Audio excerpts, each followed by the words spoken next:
Welcome to The Link. My name is Malcolm Simi. I'm sitting in for Sam, and tonight we will link you to ideas on how you can get your company or business registered with the Uganda Registrations Services Bureau, why it is important, how do you benefit, and what you lose if you don't. My guest is Karwani Ronald Dillon. That's a very difficult name, Dillon. He's a Registration Services Bureau officer, and you're very welcome to the Thank you very much for hosting me.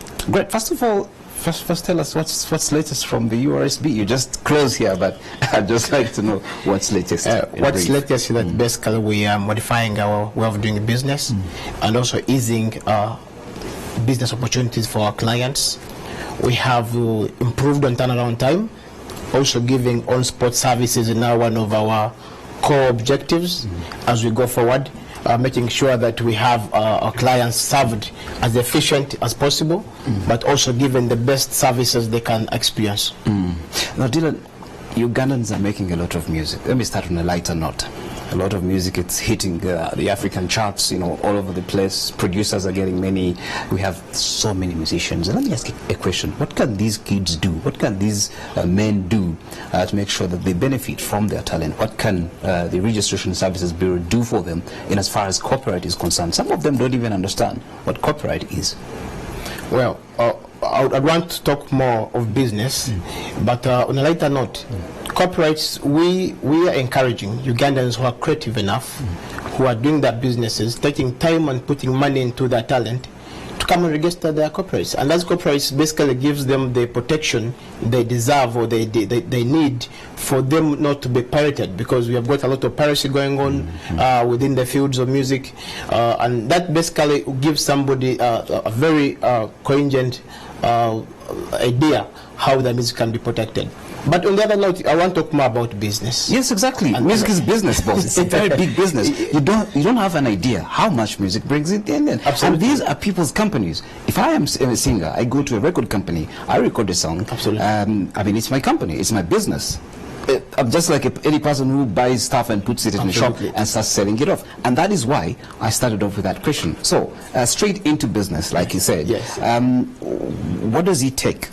What is required for one to register a business? I think at your every Ugandan with an intention to do business should register. Not necessarily one who has a business, because the idea begins when you have the intention and the purpose of what you want to do. So anybody who has the intention and the idea of what they want to do as a business, basically we encourage them to register. So the idea that it's only people who have businesses and all that is I think it's fallacy. What we want now are Ugandans to come on board, citizens who have whatever small they're doing, to have that legal protection, to have that kind of legal entity which they call a company of their own. That is what we are fronting right now. And beginning from the grassroots, from the farmers to the vendors to those who have, so we want them all to come in and actually register their businesses so that they can actually solidify and take opportunity for them to have these companies incorporated.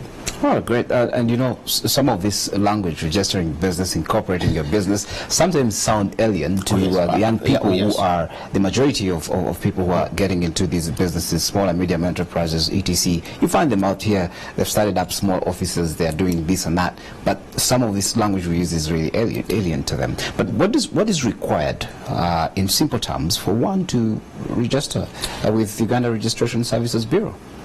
What is required is very little. I can say from a perspective, we don't require a lot. One thing we require is that have a name for your business. If you have a name for your business, so that we are able to check in our systems and also see whether the name is available. But again, it requires very few things. For example, a company, you need to have a name. You need to have formats which you can fill in terms of your objectives, and which already have on our website. Lucky enough, we have all the resource materials on our website which you can access. So you need to have a name. Once you have a name and you have the objective for your company, you can come on board and we give you the services which you need to register. Yes. What is your URSB's footprint as we speak? If I am in Chiriandongo and I'm this guy you're telling, please look at our website, and probably some networks are really bad and etc. How do you reach people who are, far away from towns? apart from our central offices at Georgian House, we have established branches across the country.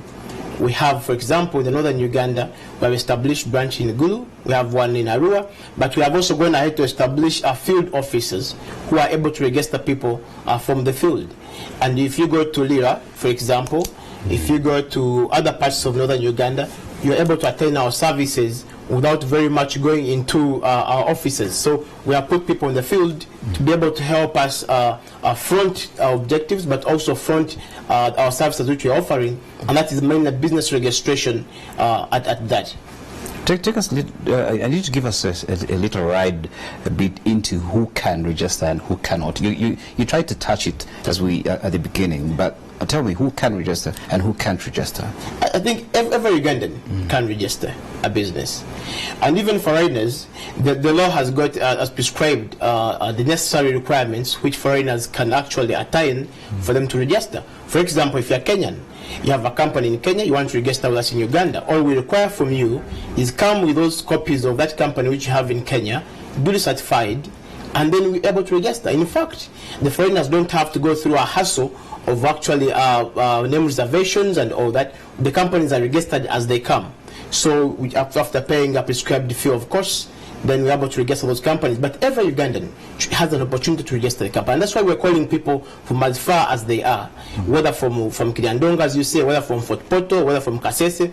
We're reaching all these areas to make sure that even the down person in Uganda has got a business registered. If it's a company, we also have a business name, and of course this is very cheap and it's very affordable for every Ugandan to have a business name registered, and that goes as little as 25,000 shillings, which is for me the catch here. You know that people are watching us right now and saying, I mean, why must I register my business? Am I not going to be exposed to tax, to URA? And then they're saying, you know, those ill thoughts. But then going forward, I mean, they will as well tell you there are businesses that are not registered and they are surviving. What is the point of registering anyway? And those are questions that keep coming in people's minds. You well know there are many businesses out here which are operating without even certification. They're not certified, they don't have license, but they're operating and they're making money.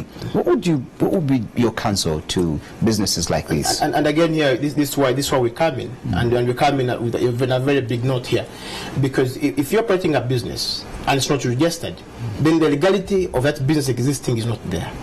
In other words, legally the business is not existing, although you are existing as a person carrying out a particular business of selling merchandise.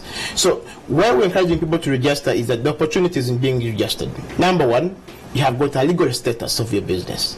You have a company, X and Y Company Limited. That itself is a legal existence. Number two, the opportunities where you have got to deal with other entities, for example, let's say bidding, tenders, and they require a registered company. So what do? So you're missing out on those opportunities. Secondly, banks don't deal with individuals normally when you're coming to a business sense mostly, so they want to deal with a company. And that company actually solidifies your business to ensure that it is sounding. But not only sounding, it gives you a higher chance, for example, getting a bank loan without much inconvenience, but it also gives you a very much rated chance of doing business with other international agencies, but also multinational agencies in the country. That's for me, that is very profound, and that's why we're encouraging all Ugandans to come on board, register your businesses, have these opportunities, enjoy what the resources we have now. So, but that is only through registration of your business. Yes. And does the URSB once threatened to delete companies that have not filed returns? How many have you deleted now since the threat was made? Okay, since the directive. I don't even know what it was, but how many have you deleted? We don't want to mention, but there's an estimate of how many are not complying, and do we actually even have data of which businesses are out there and are operating without even filing returns? Yes. How do you follow up? How do you monitor? How do you track? We do have a number of companies, and for example, we have a number of companies dating almost 90 years and above. So we encourage our customers and our clients to keep their businesses updated, and the only way you update your business is by filing annual returns. Those annual returns do indicate your current shareholding, they indicate your current directors, they indicate who's your secretary, and you're able to keep your business on track. But on the other note, again, if a company is not being compliant, again, we find it very hard to maintain it. However, we have not taken a drastic decision, as you're saying, but all that, of course, is within the law. The law gives us the mandate to do that, but we don't want to do that haphazardly. We want our clients to be first informed that they need to comply. And once they have complied, really, with taking their business to another level, but also being able, for example, you want to make a tender, it must be updated. You want to make a bid, they're going to check your company, make a search whether it's updated. And one of the ways you file an annual return, so it's not costly. Each year it's 50,000 for those who have shares. For those who don't have shares, it's 30,000 shillings. So we want our clients to be as much possible into the business arena as they can. Let's talk about that cost part of it, because I mean, people are out there and saying, look, these things are very expensive. And how do I even start approaching them?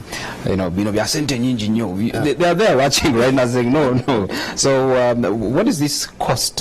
Let's try to touch cost arguments, and how much does it cost, or how can I get prepared? What is the cost implication, really, if I decide to think about coming to register my business? I think the cost implication depends on how big you want to go. The Ugandans who come to us and they want to go big from the very first time, bam. And of course, as USB, we offer a buffet of services. And that buffet, you're able to pick out what actually suits you. For example, a company which is coming on board for the very first time with a share capital of 1 million shillings can go as low as 135,000 shillings. And from that is incredible, really, because it's not as expensive as people try to portray it out there. But you also have other Ugandans who say, no, for me, I'm a citizen, I'm a wananchi out there, and I cannot actually make that amount of money. Look, we have got a business model for you. That is a business name. Some people call them sole proprietorships, and they go as low as 24,000 shillings. I mean, how better can it get? So we accommodate every Ugandan, and we are ready to accommodate whether you have big money or small money, depending on the type of business you want to register. We can easily accommodate you. Ronald, do you see a pickup in the registration of companies, or we see how is the trend from where you sit?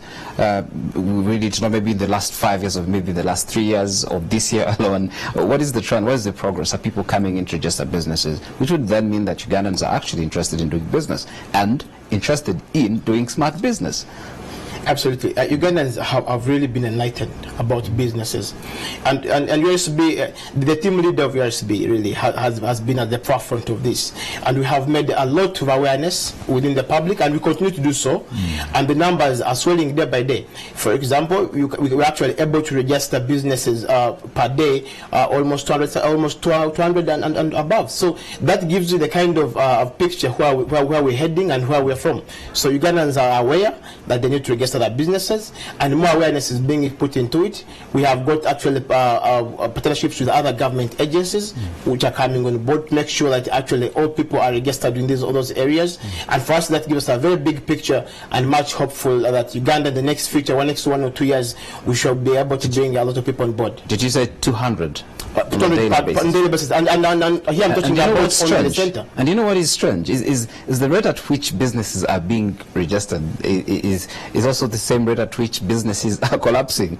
You go to town and you find this young man has this young man has taken a loan from the bank, or left his job and decided to start a business. You buy shut, come back after 1 month or 2, and then the shop is closed. What is driving this trend of business closures? What exactly is happening to these businesses? Do not survive, and that has become a song. Everywhere you go here, businesses do not survive up to their birthday.